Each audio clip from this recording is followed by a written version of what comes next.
ಒಂದು ಮಾತ್ರ ನೆನಪಿಟ್ಟುಕೋ, ಘಟೋತ್ಕಚ ಮಾಯಾ ಯುದ್ಧದಲ್ಲಿ ಚಾಣಾಕ್ಷ, ಭೀಮ ಗದಾ ಯುದ್ಧದಲ್ಲಿ ಚಾಣಾಕ್ಷ. ಆದರೆ ಯಮರಾಜಗೌಡ ಅಧರ್ಮ ಯುದ್ಧದಲ್ಲಿ ಚಾಣಾಕ್ಷ. ಅಪ್ಪ, ಸಾಕು ಮಾಡು ನಿನ್ನ ಈ ಅಧರ್ಮ ಯುದ್ಧವನ್ನ. ಕೌರವರು ಈ ಅಧರ್ಮ ಯುದ್ಧದಿಂದಲೇ ತಮ್ಮ ಸರ್ವಸ್ವವನ್ನು ಕಳೆದುಕೊಂಡಿರುವುದು ಗೊತ್ತಿಲ್ಲೇನಪ್ಪ? ಲೇ ವಂಶೋದ್ಧಾರಕ, ಧರ್ಮ ಅಧರ್ಮದ ನೀತಿ ಬೋಧನೆ ನನಗೆ ಮಾಡಬೇಡ. ಸುಮ್ಮನೆ ಒಳಗಡೆ. ಅಪ್ಪ, ಎಲ್ಲಿಯವರೆಗೆ ಅನ್ಯಾಯದ ದಾರಿಯನ್ನು ತುಳಿಯುತ್ತೀರಿ ಅಪ್ಪ? ನ್ಯಾಯದ ತಕ್ಕಡಿಯನ್ನು ಹಿಡಿದಿರುವ ನನ್ನ ತಮ್ಮ ಅಭಯ್ ಈ ಮನೆಯಲ್ಲಿ ಇರುವಾಗ ಅನ್ಯಾಯದ ನೆರಳು ಈ ಮನೆಯಲ್ಲಿ ಬೀಳುವುದು ಬೇಡಪ್ಪ, ಬೀಳುವುದು ಬೇಡ. ಮುಟ್ಟ, ನ್ಯಾಯದಿಂದ ಸಂಪಾದನೆ ಮಾಡುತ್ತಿದ್ದರೆ ನೀವೆಲ್ಲರೂ ಇಷ್ಟೊತ್ತಿಗೆ ಈ ಅರಮನೆಯಲ್ಲಿ ಬಾಳುತ್ತಿರಲಿಲ್ಲ, ಸುಖದ ಸುಪ್ಪತ್ತಿಗೆಯಲ್ಲಿ ಮೆರೆಯುತ್ತಿರಲಿಲ್ಲ. ಅದನ್ನು ನೆನ್ಪಿಟ್ಕೋ. ಯಾರಿಗೆ ಬೇಕಾಗಿದೆ ಅಪ್ಪ ಈ ಅನ್ಯಾಯದ ಅರಮನೆ, ಭ್ರಷ್ಟಾಚಾರದ ಸುಖದ ಸುಪ್ಪತ್ತಿಗೆ? ಮುನ್ನಿ, ನೀನು ನನ್ನ ರಕ್ತದಿಂದ ಹುಟ್ಟಿದ್ದೇ ಆದರೆ ಈ ರೀತಿ ನಿನ್ನ ಬಾಯಿಯಿಂದ ವೇದವಾಕ್ಯವಿಲ್ಲ. ಇವತ್ತು ನಿಮ್ಮೆಲ್ಲರಿಗೆ ಒಂದು ನಾನು ಸತ್ಯ ಸಂಗತಿಯನ್ನು ಹೇಳುತ್ತಿದ್ದೇನೆ. ಈ ಸತ್ಯ ನನಗೆ ಹುಟ್ಟಿದ ಮಗನಲ್ಲ. ಇಷ್ಟು ವರ್ಷ ನಾ ಸಾಕಿದ ನಾಯಿ ಅದಲ್ಲ ಪಿಂಡ.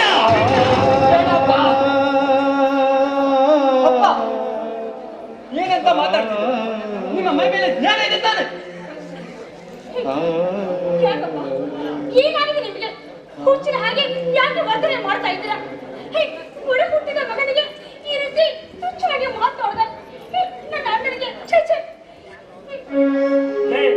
ಇವನು ನಿನ್ನ ಒಡ ಹುಟ್ಟಿದ ಅಣ್ಣನಲ್ಲವ, ಮಕ್ಕಳಿಲ್ಲವೆಂಬ ಕೊರಗಿನಿಂದ ಪ್ರೀತಿಯಿಂದ ತಂದು ಸಾಕಿದ ನಾಯಿ. ಆದರೆ ನೀವಿಬ್ಬರೇ ನನಗೆ ಜನಿಸಿದ ಮಕ್ಕಳು.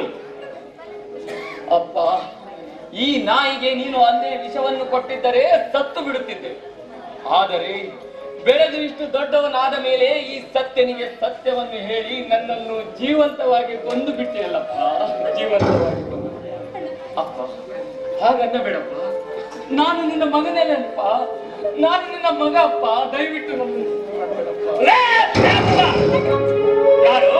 ಯಾರೋ ನಿನ್ನ ಅಪ್ಪ?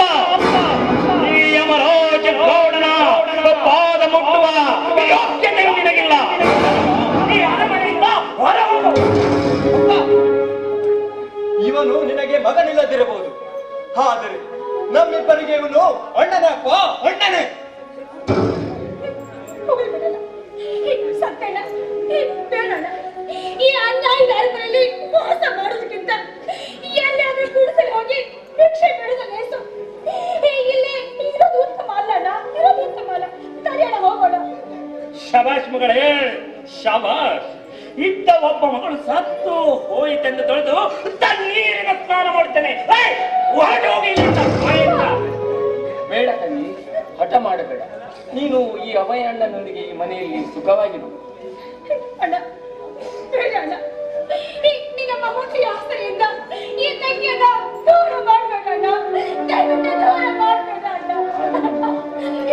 ಅಪ್ಪ, ದುಡ್ಡು, ಹಣ, ಆಸ್ತಿ, ಅಂತಸ್ತು ಅದ್ರ ಮೇಲೆ ತಂದ್ಕೊಡ್ತೀಯಾ? ಬೇಡ. ಬಡವರ ಹೊಟ್ಟೆ ಮೇಲೆ ಹೊಡೆದು ಅನ್ಯಾಯವಾಗಿ ಸಂಪಾದನೆ ಮಾಡ್ತಿಲ್ಲ ಈ ಹಾಳು ಆಸ್ತಿ.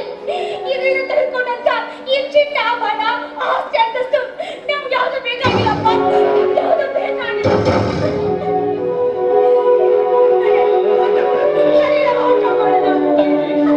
ಇಷ್ಟು ದಿನ ಈ ಮನೆಯಲ್ಲಿದ್ದೇವೆ, ಈ ಮನೆಯ ಋಣ ತೀರಿಸಬೇಕು ನಾವು.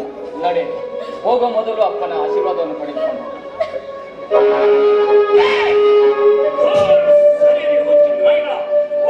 ಕ್ಷಣ ಇಲ್ಲಿದ್ದರೆ ಈ ಯಮರಾಜಗೌಡ ನರಬಲಿ ಸಿದ್ಧತೆ ಮಾಡಬೇಕಾಗುತ್ತದೆ. ದೇವನಿನ್ನ ನಾಟಕದಲ್ಲಿ ನಾನು ಪಾತ್ರಧಾರಿ, ಮಾನವ ಗೊಂಬೆಯ ಆಡಿಸೋನಿ ಸೂತ್ರಧಾರಿ, ನೀಡಿಸಿದಂತೆ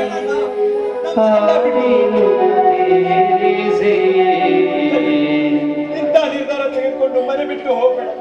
ದಯವಿಟ್ಟು ನನ್ನನ್ನು ಬಿಟ್ಟು ಹೋಗಬೇಡಿ ಅಣ್ಣ. ಜನವಿಂದದಿ ದಯವಿಟ್ಟು ನನ್ನನ್ನು ಬಿಟ್ಟು ಹೋಗಬೇಡಿ. ಹೋರಾಗಿ